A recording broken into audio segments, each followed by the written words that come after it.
नमस्कार। आज हम एक पुस्तक पर बातचीत करेंगे। क्योंकि मौसम अभी ऐसा है जिस समय अभी भी पुस्तक मेला दिल्ली में खत्म हुआ है और दूसरा मौसम है चुनाव का। तो ऐसे मौसम में जिस समय पुस्तक पर चर्चा है और चुनाव पर चर्चा है, उस समय एक नई किताब आई है। उस किताब का नाम है विजय पथ, ब्रांड मोदी की गारंटी। और इस पुस्तक के लेखक धर्मेंद्र सिंह हमारे साथ मौजूद हैं। धर्मेंद्र जी, बहुत-बहुत स्वागत है आपका। धन्यवाद, धन्यवाद। बहुत-बहुत बधाई, आपकी ये दूसरी किताब है और आपको अभी तक तो सारे लोग जो मीडिया इंडस्ट्री है वो चुनाव और राजनीति के विश्लेषक के रूप में जानती है, जो आम तौर पर चुनाव का सही प्रेडिक्शन कर पाता है। तो सबसे पहला सवाल आपसे कि ये पुस्तक आपने क्यों लिखी? क्या प्रेरणा रही जिसकी वजह से आपने ये पुस्तक लिखी है? ये पुस्तक लिखने का मकसद मेरी राजनीतिक रुचि रही है, इलेक्शन में मेरी रुचि रही है। 28 साल का करियर रहा है, शुरुआती करियर मेरा चुनाव से ही रहा है। तो पहली किताब मैं लिखा था ब्रांड मोदी की का लिस्ट 2016 में। उसके बाद मैं 2019 के बाद लगातार कोशिश करता रहा कि लिखते रहें, लेकिन कुछ बाधाएँ आती रही, ऑफ़िस की तरफ से ही प्लस समय की तरफ से भी।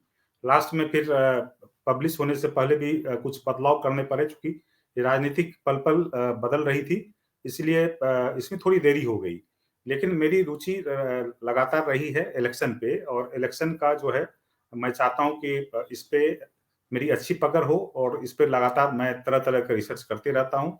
तो इसलिए इस किताब को लिखा और मैं ऑलवेज़ विधानसभा से लेके लोकसभा तक किधर क्या राजनीतिक दिशा हो रही है, दशा-दिशा क्या हो रही है, इस पे मेरी नज़र रहती है। तो मुझे लगा कि इसको लिखा जाए और लिखने में तो काफ़ी कोशिश हो रही थी पहले से, लेकिन पब्लिश होने में देरी हो गई है। लेकिन ये सही समय है जो किताब सही समय पे सही चीज़ें आ गई हैं, चूँकि ये लोकसभा चुनाव से पहले मेरी पहली किताब है और जो भी पहली किताब आया इसके पहले जो भी किताब आई है, वो रिडंडेंट हो गई। इसलिए रिडंडेंट हो गई है कि जैसे कर्नाटक इलेक्शन के बाद बहुत सारे उसके इफ्स एंड बट निकाले गए कि अब जो है राजनीति बदल गई है और बहुत सारा बदलाव हो गया है। इसमें जो है अब मोदी के लिए मुश्किल हो जाएगी, राहुल की जीत होगी। लेकिन मैंने एक इस पे पहली बार रिसर्च किया है, जो अद्भुत रिसर्च है कि ये मैं देखा कि इस तरह की चीज़ें होती हैं तो पॉलिटिकल एक्सपर्ट और ख़ास करके पत्रकार और जो रिसर्चर तरह-तरह के व्याख्याएँ करती है कि विधानसभा में हार तो लोकसभा में हार, विधानसभा में जीत तो लोकसभा में जीत। तो मैं इसके इतिहास को खंगाला, ख़ास करके 1984 से। पहले का इलेक्शन तो एक तरफ़ा इलेक्शन होता था, 77 के पहले कोई मतलब नहीं था उस रिसर्च में।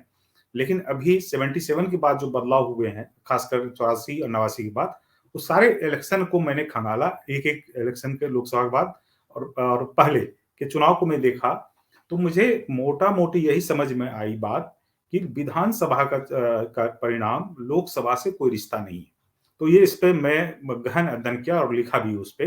इसका कोई रिश्ता नहीं है, वो इसमें ये विधानसभा का चुनाव जो है लोकल इश्यू पे होते हैं, वहाँ पे जो कौन लीडर है, क्या मुद्दे हैं, क्या गठबंधन है, क्या जाति समीकरण है।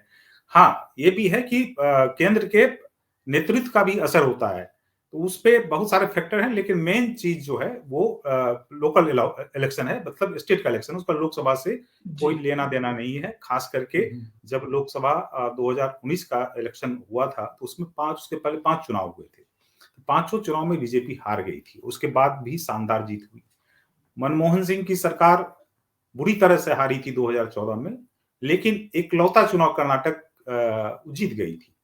तो उससे ये मैं काफ़ी देखा मतलब 99 89 प्लस जो है 2004 2009 84 से लेकर लगातार देखा, तो इससे यही निकल के आई बातें कि इससे कोई रिश्ता उस ढंग का नहीं है। रिश्ता राइट, कुछ धर्मेंद्र जी है। एक जी। जी, जी, बोलिए। मेरा एक इस समय एक इंटरवेंशन है, एक सवाल भी है आपसे, आप अपनी बात पूरी कीजिएगा कि आप जब ये कह रहे हैं कि जो ब्रांड मोदी है और विजय पथ, ये 2 आप चीज़ों को कोरिलेट कर रहे हैं, जोड़ रहे हैं। तो आपके इस पुस्तक का की जो रूपरेखा है, वो हमें थोड़ा समझाइए कि किस तरह का चैप्टराइज़ेशन है और क्या-क्या आपने इसमें टैकल करने की और हैंडल करने की आपने कोशिश की है। इसको हम शुरुआत में ही समझ लेना चाहते हैं। विजय पथ का मतलब ये नहीं है कि मोदी जीत रहे हैं। विजय पथ का मतलब ये भी है कि अभी जो चुनाव के नतीजे आएंगे वो किसके लिए विजय पथ होगा। दूसरी व्याख्या इसकी ये है कि लगातार मोदी जो है, प्रधानमंत्री मोदी लगातार 22 साल से चुनाव जीतते आ रहे हैं, कभी हार नहीं देखी उन्होंने। तो क्या ये विजय पथ जारी रहेगा या विजय पथ की रुकावट आ जाएगी? तो इसमें 2-3 मीनिंग छुपी हुई है। खास करके आप किसी इलेक्शन का एक ही पैमाना होता है, जीत किसकी जीत होती है। तो ये विजय पथ मतलब मोदी के लिए लगातार ये कंटिन्यू रहेगा कि ये डिसकंटिन्यू हो जाएगा, ये इसमें है, या एनडीए की जीत होती है, इंडिया गठबंधन की जीत होती है। ब्रांड मोदी पे पहली किताब मैंने जो लिखी थी तो उसका नाम ही था ब्रांड मोदी का तिलिस्म। तो बेसिकली राजनीति बदल गई है, हम लोग उस चीज को समझ नहीं पा रहे हैं। एक्चुअली ये मार्केटाइजेशन हो गया, मतलब ये बाजारीकरण हो गया, और जस्ट लाइक आप अपने काम को और अपने नाम को और अपने सारे चीजों को कैसे बेचते हैं, तो इसमें प्रधानमंत्री मोदी ने काफी ब्रांडिंग की है। उसे ब्रांडिंग का एक बहुत बड़ा पैमाना होता है और उस ब्रांडिंग को बना के भी रखने की कोशिश कर रहे हैं। आप खास करके देखेंगे कि कोई भी ब्रांड जो है ना, उसके लिए लगातार कंपनी उसकी ब्रांडिंग करती रहती है, रीइमेजिन करती है, रीइमेजिन करती है, रीथिंकिंग करती है, तरह तरह की चीजें करती है, चूंकि उसका मार्केट में लगातार उसका वर्चस्व बना रहे। तो ये ब्रांड उसकी एक नीति है, पूरी नीति, मार्केटिंग नीति चलती है, उसका एक थ्योरी है, उसका एक प्रिंसिपल है, उसका एक एक रास्ता है, उसकी पूरी एक अलग अलग ही विद्या है। तो उस विद्या में आप भले मोदी को आप देखते होंगे टीवी पे, लोग लगता है हर दिन मोदी टीवी पे देखते रहते हैं। तो जो जर्नलिस्ट हैं उनको उनको हो सकता है कि लगता है वाव हो रहा होगा, लेकिन जनरल पब्लिक में वो लगातार छाए रहते हैं। मतलब प्रोडक्ट ऑलवेज पर वहां पे बना रहता मार्केट में हम हैं, और मैं ही हूँ, चाहे वो दिल्ली से लेके शहर, शहर से लेके गली, गली से लेके घर तक। तो ये मार्केटिंग की पॉलिसी होती है। तो जीतने का जो उनकी नीति जो रही है, एक तो मैं हिंदुत्व राजनीति को मानता हूँ।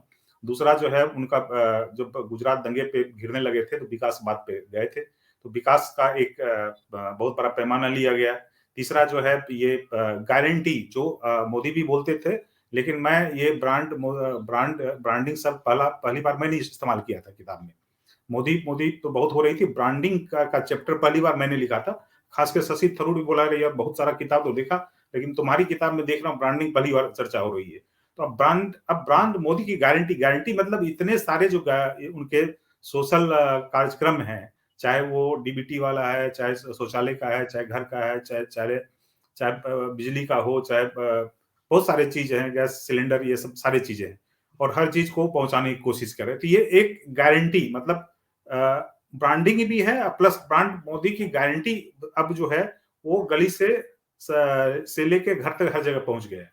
तो वो मैं उसको डिकोड करने की कोशिश किया हूँ, क्या होती है ब्रांडिंग, और ये राइट। समय भी एक एक जो नरेंद्र मोदी का जो उभार है, देखिए भारतीय राजनीति में जैसे कांग्रेस का पीरियड था बहुत लंबा चला, एक तरह से अगर आप माने कांग्रेस के वर्चस्व का वर्ष, तो वो मेरे हिसाब से वो 1919 में शुरू होता है, जब गांधी भारत के सीन पर आते हैं कांग्रेस में, और वो सबसे बड़ी पार्टी इस उपमहाद्वीप की बन जाती है देखते देखते।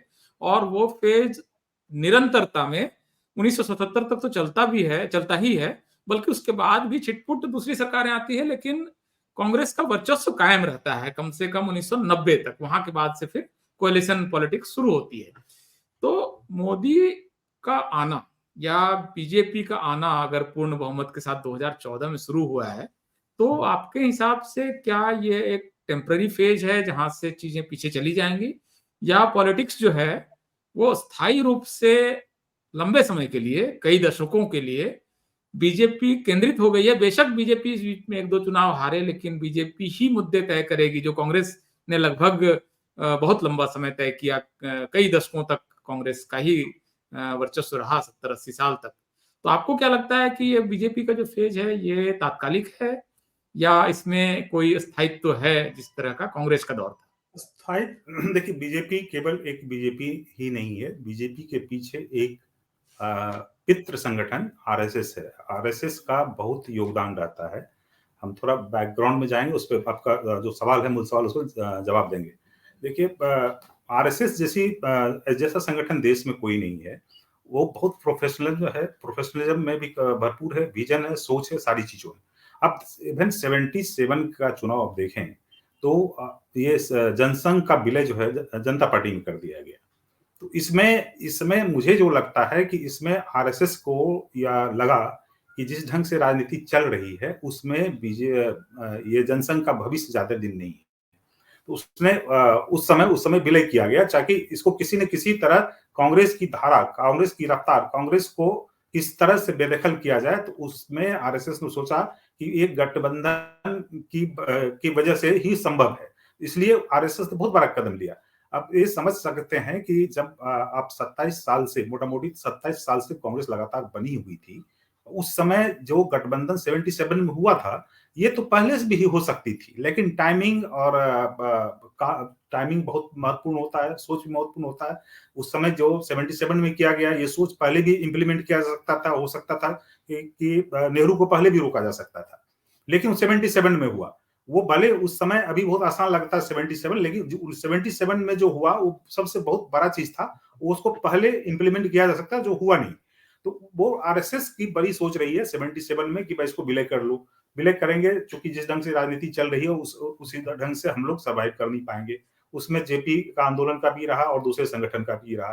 फिर आप देखेंगे कि जब 80s में बीजेपी का गठन हुआ तो गांधीवादी सोच के हिसाब से थीम जो था गांधीवादी समाजवादी, तो उस हिसाब से पार्टी बनी। लेकिन 1984 में जब इंदिरा गांधी की मौत के बाद राजीव गांधी की शानदार विजय हुई और ऐतिहासिक विजय हुई, फिर बीजेपी जो है वो डगमगाने लगा कि फिर अब जो कुछ करना पड़ेगा, कुछ करना पड़ेगा। फिर 89 में आप देखे होंगे जो गठबंधन हुआ था उसमें लेफ्ट भी थी। जब लेफ्ट, आपकी जानकारी के मुताबिक लेफ्ट जो है बीजेपी के पक्ष में नहीं थी, लेकिन गठबंधन हुआ उसमें वही पक्ष था कि फिर किसी तरह जो हमको अपने आप मुख्य धारा में आना है, सत्ता की धारा में आना है, तो उस हिसाब से उसने काम किया। अब देखेंगे वीपी सिंह की सरकार, जिसको लेफ्ट और बीजेपी दोनों, एक बाएं हाथ से लेफ्ट चला रही थी, दाहिने हाथ से बीजेपी चला रही थी, जबकि पार्टी में दोनों की भागीदारी नहीं थी। लेकिन आप देखेंगे कि लेफ्ट और बीजेपी का कहीं गठबंधन नहीं हुआ था, मैंने ऑन पेपर, और मैंने प्रत्यक्ष रूप से नहीं हुआ था, और प्रत्यक्ष रूप से कुछ कुछ जगह पे हुआ था, लेकिन ये जनता दल और बीजेपी का गठबंधन था बहुत जगह। अब फिर आप 89 के बाद 91 में देखेंगे कि किस तरह से वो अपना देखा कि मेरा ग्रोथ अच्छा हो गया, सीटें 2 से 80 के पार हो गई, अब हम एग्जिस्ट कर रहे हैं। तो जब मंडल कमीशन लागू हुआ था, उसकी राजनीति देखें, वहां पे भी आरएसएस कंट्रोल चीजें थी। बीजेपी कंट्रोल तो आरएसएस ही करती है, भले बोले या ना बोले, लेकिन ये सब जानता है कि आरएसएस का मुख्य भूमिका रहती है, सारे एजेंडा उन्हीं का रहता है। तो उसके हिसाब से फिर 91 में बहुत बड़ा स्टेप लिया, और जो है मंदिर आंदोलन के जरिए जो आगे बढ़ी। अब जब मोदी में क्या है कि अब मोदी की राजनीति भी अलग है, क्योंकि आप इसमें मैं थोड़ा सा 2 मिनट लूंगा। जहां तक वाजपेयी की रणनीति थी, और 3 एजेंडे को साइडलाइन कर दिया गया था गठबंधन की वजह से, और आडवाणी को भी लगा, चूंकि आडवाणी को भी हिंदू हृदय सम्राट बोला जाता था, लौह पुरुष बोला जाता था, उनको भी लगा कि इस राजनीति में अब इसका ठहराव हो गया, इसका एंड हो गया, अब हमको दूसरा रास्ता चुनना पड़ेगा। इसलिए पाकिस्तान गए, पाकिस्तान में जिन्ना की प्रशंसा की गई, उसके बाद जो है यहाँ पे उनको धीरे धीरे साइडलाइन करने की कोशिश की गई। तो फिर मतलब बीजेपी में वाजपेयी और आडवाणी को लगा कि हिंदुत्व की राजनीति इससे आगे नहीं बढ़ सकती है, क्योंकि आपने सब कुछ देख लिया, बाबरी मस्जिद भी देख लिया, कारगिल भी देख लिया, 89 भी, 98 भी देख लिया, 99 भी देखा। 98 99 में मोर एंड लेस एक ही 181 182 सीटें थी। इन लोगों को लगा कि अभी हिंदुत्व की राजनीति नहीं बढ़ सकती है। तो जहां इन लोगों की सोच खत्म होती थी, वहां से मोदी की सोच शुरू हुई, और उसमें बल्कि एक सवाल है मुझे, मेरा यहाँ पर धर्मेंद्र जी, कि बीजेपी अपने सबसे सांप्रदायिक दौर में 1992 का दौर उसने देखा, जिस समय देश में इतना सब कुछ हुआ, इतना उत्पात हुआ, उस समय लगभग सारे विधानसभा चुनाव हारी और उसके बाद भी कभी भी वो पूर्ण बहुमत तक नहीं पहुंच पाई। बीजेपी, वाजपेयी और आडवाणी उसके शिखर पुरुष रहे, उस दौर में पूर्ण बहुमत तक नहीं पहुंची। आखिर नरेंद्र मोदी में ऐसा क्या था, या वो क्या पॉलिटिक्स का वो फेज था जिसने बीजेपी को पहली बार भारतीय इतिहास में पूर्ण बहुमत की दो दो सरकारें दी हैं। तो ये जो वाजपेयी युग की बीजेपी टू मोदी युग की बीजेपी, ये वो क्या बदलाव था? आप चूंकि इस ब्रांड का के अध्येता हैं, आप इसने इस ब्रांड का अध्ययन किया है, तो brand Vajpayee to brand Modi एक तरह से अल्पमत सरकार से बहुमत सरकार की यात्रा है। ये क्या परिवर्तन है, क्या ऐड क्या हुआ? परिवर्तन एग्जैक्टली मैं उस जो आपसे चर्चा चल रही थी वही मैं उसको बोलना चाह रहा था। उसमें 5-6 पॉइंट मैंने मेंशन किया है किताब में। एक पहला तो है कि जो हिंदुत्व की राजनीति थी, उसमें जो शिखर मतलब उस राजनीति से लगा वाजपेयी और आडवाणी को आगे नहीं बढ़ सकती। तो इन लोगों को आरएसएस को लगा कि भाई ये तो अब इसका पिक है, इससे ज्यादा कोई जा नहीं सकता है। हम वो ऐसा चेहरा लाएं जो इस राजनीति को बढ़ा सके। तो एक जो मोदी दिखे चूंकि गुजरात दंगे के बाद वो मोदी बहुत पॉपुलर हुए, खास करके हिंदू वर्ग में, और उनको हिंदू हृदय सम्राट भी कहा गया। दूसरा, वो आरएसएस से जुड़े हुए थे, मतलब शादी संबंध को ज्यादा दिन तक वो नहीं रख के वो अपना ही पथ चुना। तो उस हिसाब से उनको लगा कि ये आदमी जो है इस राजनीति को बढ़ा सकता है, चूंकि ये ओबीसी के भी हैं और कट्टर भी हैं, और दूसरा जो है ये विकासवाद की भी बात करते हैं। तो आरएसएस को ये सारे कॉम्बिनेशन 5-6 कॉम्बिनेशन जो थे, उस कॉम्बिनेशन में मोदी जो सबसे ज्यादा फिट बैठे। और जिस ढंग से बदलाव किया गया था, जिसमें मोदी को प्रधानमंत्री का चेहरा बनाया गया, तो जिस ढंग से हुआ था वो भी आपको याद होगा कि पहले ये नितिन गडकरी अध्यक्ष बने थे, फिर राजनाथ सिंह बने थे, फिर किस ढंग से हुआ वो सबको जानकारी है। तो 5-6 चीजें उनमें दिखी। एक तो ये हिंदुत्व का सबसे बड़ा चेहरा है, दूसरा जो है ये आरएसएस का प्रचारक भी रहे हैं, तीसरा जो है विकासवाद को भी जो बढ़ा रहे हैं, चौथी बात है कि इनको पारिवारिक और सांसारिक जीवन से जो है खासकर पारिवारिक जीवन से कोई लेना देना नहीं है, और ये एक निर्णायक लीडर है। पांचवी बात यह है कि ओबीसी जाति से आते हैं। तो ओबीसी जाति से आपको याद भी होगा 90s के बाद जो है लगातार ओबीसी को साधने की कोशिश की गई थी, और कोई ओबीसी चेहरा पीएम बना नहीं, खास करके चुनाव में। तो इनको ओबीसी का भी एक एज मिला, इस वजह से इनको लाया गया। और आरएसएस को देवगौड़ा ओबीसी थे, लेकिन बहुत थोड़ा समय मिला था। देवगौड़ा की कोई छाप उस तरह से नहीं बन पाई थी। वो देवगौड़ा आए थे तो उसके उस समय माहौल अलग था, क्योंकि वो प्रधानमंत्री के तौर पे प्रोजेक्ट नहीं किए गए थे। जबकि आपको ये भी याद होगा कि उनसे ज्यादा सीटें बिहार में लालू प्रसाद यादव को मिली थी। इनको 16 सीट मिली थी जहां तक मुझे याद है, और जनता दल को उस समय 22 सीटें थी।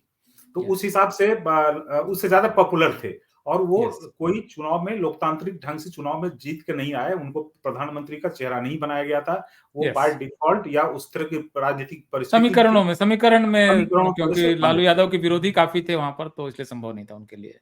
तो इसमें एक चीज धर्मेंद्र जी, जो सवाल मेरा एक तरह से उठता है कि जैसे आपने कहा कि 5 वो तत्व हैं जो नरेंद्र मोदी को वहां पहुंचाते हैं जहां जो बीजेपी को पूर्ण बहुमत की ओर ले जाता है।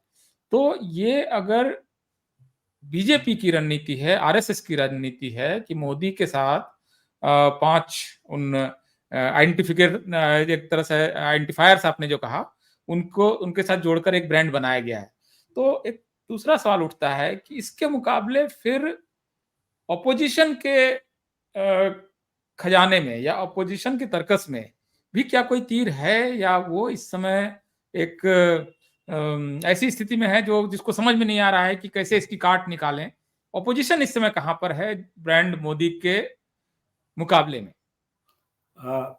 ब्रांड मोदी के मुकाबले में अपोजिशन को आप देखें तो अपोजिशन अपने जिस डाली पे है उसी डाली को लगातार काट रहा है।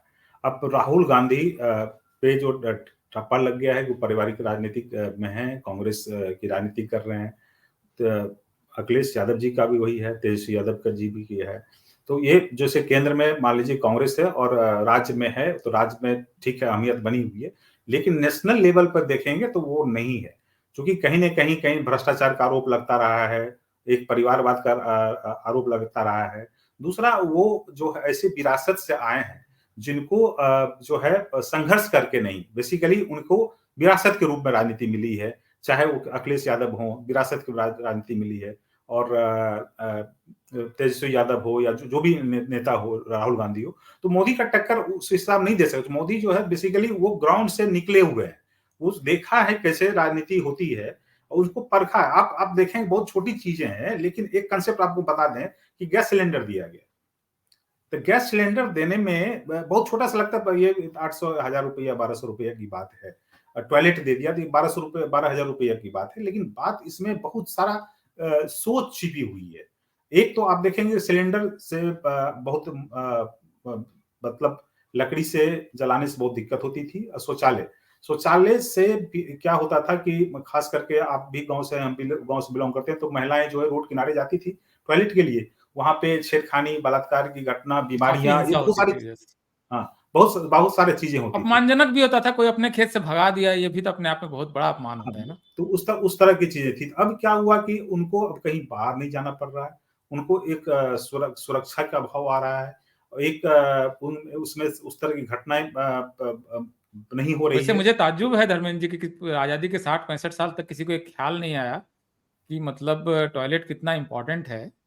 जो सवाल पश्चिमी देशों ने आज से 100 साल पहले हल कर दिया, वो अब जाके भारत में हल हो रहा है। तो बोलो, इसका इसका नरेंद्र मैं मोदी की विजन नजर इस पर बता रहा पड़ी। हूँ।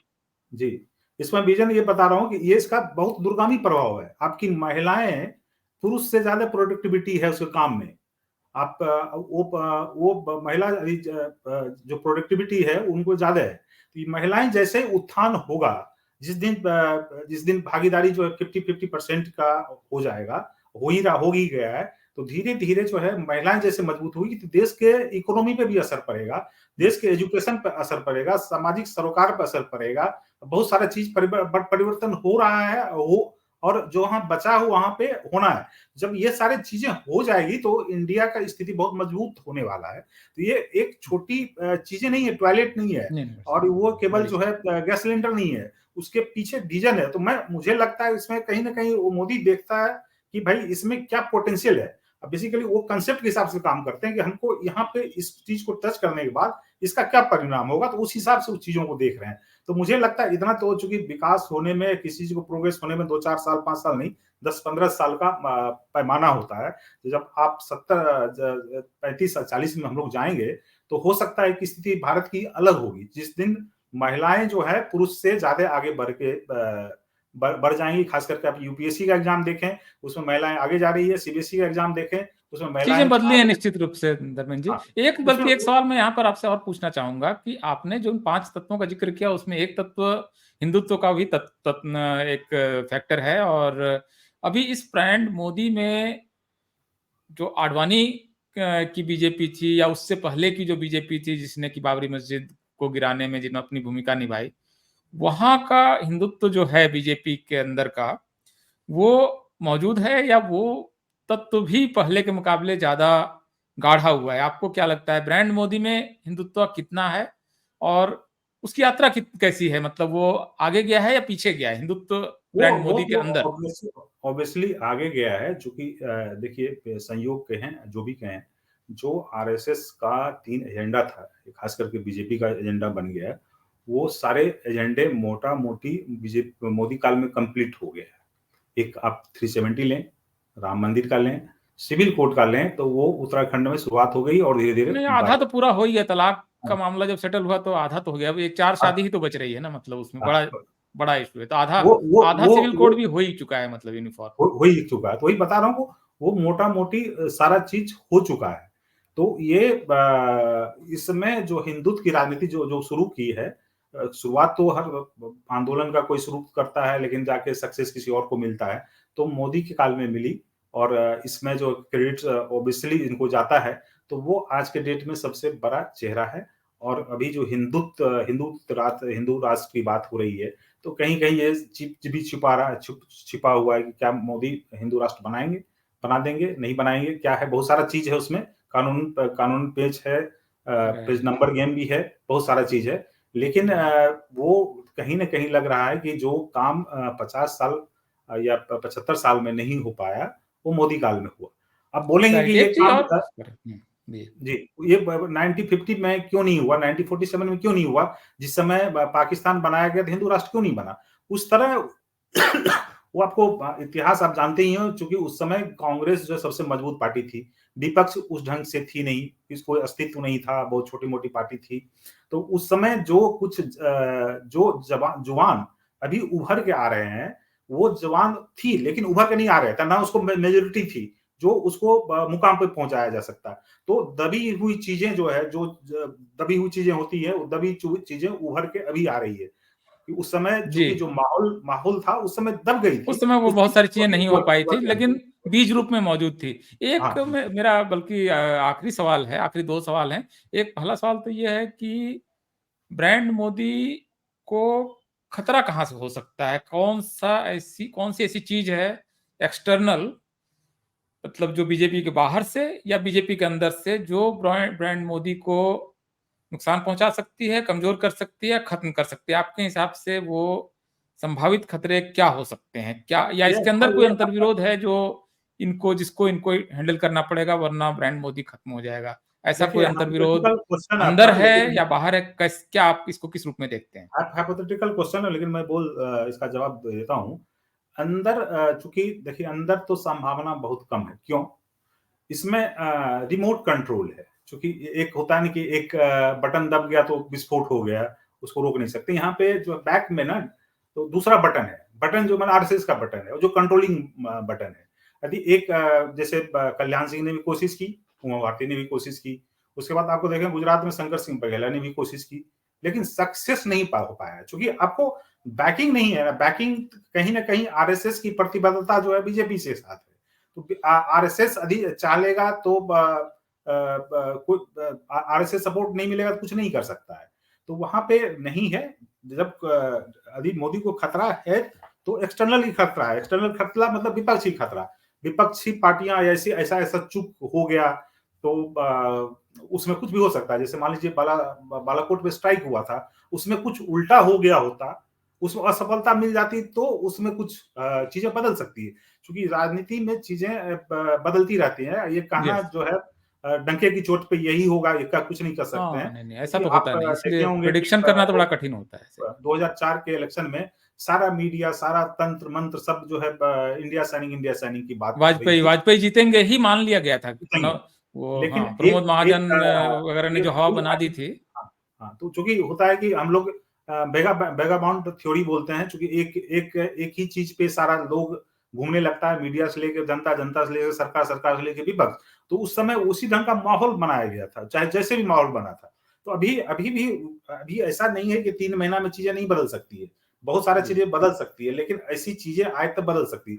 लेकिन फिलहाल तो लग रहा है कि अभी दिख नहीं रहा है। लेकिन आगे क्या होगा ना तो आपको पता है ना जी मुझे पता जी। है।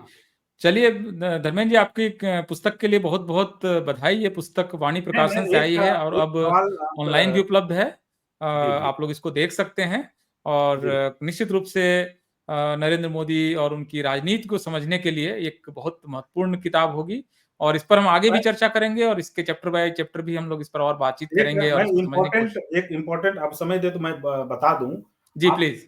आपने बोला 27 साल में कुछ बदलाव नहीं हुआ और क्यों नहीं बदलाव, उसमें मेरा एक खास बड़ा इम्पोर्टेंट बड़ा इंटरेस्टिंग चैप्टर है, नेहरू काल से मोदी काल तक। आप देखे होंगे कि 77 तक कोई बदलाव नहीं हुआ, क्योंकि उस समय जो है दो तीन चीज थी। वहां पे लिटरेसी रेट कम थी। उसके बाद जो है आपका मीडिया नहीं था। मीडिया नहीं, उसके स्वतंत्र बाद मीडिया नहीं, जो साथ सरकारी मीडिया ही था ले दे के। हाँ, एक ही पार्टी थी। दूसरा जब 77 जो है ना, 77 का जो आंदोलन था वो बेसिकली लोकतंत्र को मजबूत करने के लिए बहुत बड़ा आंदोलन था। वो ये आंदोलन शहर से गांव तक पहुंचा दिया। पहले ये तय होता था कि शहर से जो है कौन बनेगा पीएम, लेकिन 77 के बाद तय होने लगा गांव से, तय होने लगा कौन पीएम बनेगा। और हर गांव वाले को लगने लगा कि मैं भी पीएम बन सकता हूँ, मैं भी सीएम बन सकता हूँ और मैं सांसद बन सकता हूँ। खासकर मोदी जी आने के बाद ये ये चीजें काफी बढ़ी है। और दूसरी चीजें जो है मोदी के बाद और सारे बदलाव हुए हैं। जिसमें लग रहा है कि कोई चाय वाले का बेटा भी बन सकता है, कोई भैंस वाले का बेटा भी बन सकता है। कोई हर आदमी की आकांक्षा, एस्पिरेशन एस्पिरेशन बढ़ गया है। और खास करके जो 1991 में जो मनमोहन सिंह और नरसिम्हा राव ने उदारीकरण की नीति अपनाई है और जिस ढंग से ग्रोथ हुआ है, उसमें आकांक्षी वर्ग जो एस्पिरेशनल वर्ग है, खासकर युवा वर्ग है, उस वो बहुत महत्वपूर्ण वर्ग है। उसको लगता है कि कौन बेहतर कर सकता है, किस पे जो है भ्रष्टाचार का दाग नहीं है, कौन बेहतर काम कर सकता है, कौन किसको जनता से किसको फायदा हो सकता है। अब जैसे डीबीटी का देखें, डीबीटी में डायरेक्ट पैसा जा रहा है, तो उसमें पहले राजीव गांधी खुद मानते थे कि 15 पैसे ही जाते हैं, अब फुल पैसे जा रहे हैं। तो जितना भी जा रहा है वो जा रहा है वहां पे। तो पूरा जा एक रहा है। राजनीति बदल गई है और हर आदमी जागरूक हो रहा है। आज के डेट में मीडिया, सोशल मीडिया, इसमें हर आदमी को समझ है और इसकी अंतिम परीक्षा जो है जनता के अदालत में ही होती है। और जी, लोक चुनाव में ही होता है, चाहे विधानसभा या लोकसभा का। कौन कौन चलिए जो है बहुत सही बहुत काम बहुत किया है, कौन गलत काम किया है। बहुत-बहुत शुक्रिया और आपने ये पुस्तक लिखी, आपकी पुस्तक कामयाब हो, मैं ऐसी कामना करता हूँ। बहुत-बहुत शुक्रिया धर्मेंद्र जी, नमस्कार। धन्यवाद, धन्यवाद।